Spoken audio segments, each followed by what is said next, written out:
May isang vlogger, gusto ko siyang vlogger. Ang hindi ko lang gusto ay yung may content siya na nagwi-wish na ibalik na itong si Martin Romualdez sa pagiging Speaker of the House. Wag na. Kung pwede nga, yung mga dawit sa mga anomalyang katiwalian ay hindi na or mawala na, matanggal na sa pwesto. Ang lagi kong panawagan dito sa channel ko, uy, channel daw ha, ang lagi kong panawagan dito sa vlog ko ay ang wag na tayong magtiwala sa mga taong sangkot sa korupsyon or may mga issue kahit small lang. May mga issue na kung isa lang ang nagsasalita, halimbawa kalaban sa politika, wag natin paniwalaan yon kasi halatang maninira na yon. Pero kung kaliwat kanan ang mga nagko-comment at iisa ang tinutumbok na issue, wag na natin bigyan ng posisyon yan. Sabagay, in fairness, uso ngayon ang mga trolls.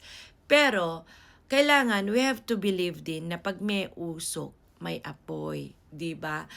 I have nothing against Martin Romualdez, pero I am very much against corruption. Siyempre, dahil makabayan nga ako eh. Pero, hindi ko rin naman sinasabing corrupt itong si Martin Romualdez. But the issue is, but the problem is, he is always included or mentioned in corruption problems or issues. 'Di ba? Patahimikin na natin. Just like Jinggoy Estrada, 'di ba? Nakulong na nga siya. Ang problema, bakit pinakawalan? Nakulong na nga yan.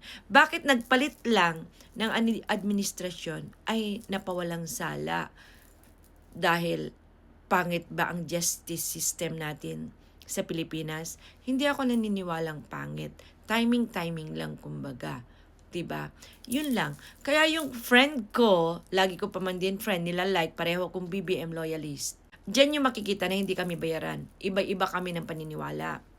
Yun nga, nananawagan siya, sana maibalik na sa pagiging speaker itong si Martin. Wag na lang. For me ha, wag na lang. Kayong mga kakabsat ko, ano palagay nyo? Mga DDS, kahit sinong iluklok mo dyan, basta pro-BBM, ayaw. Kaya hindi ko na kayo tatanungin. Mga DDS, wag na kayo mag-comment, pwede ba? Yun lang.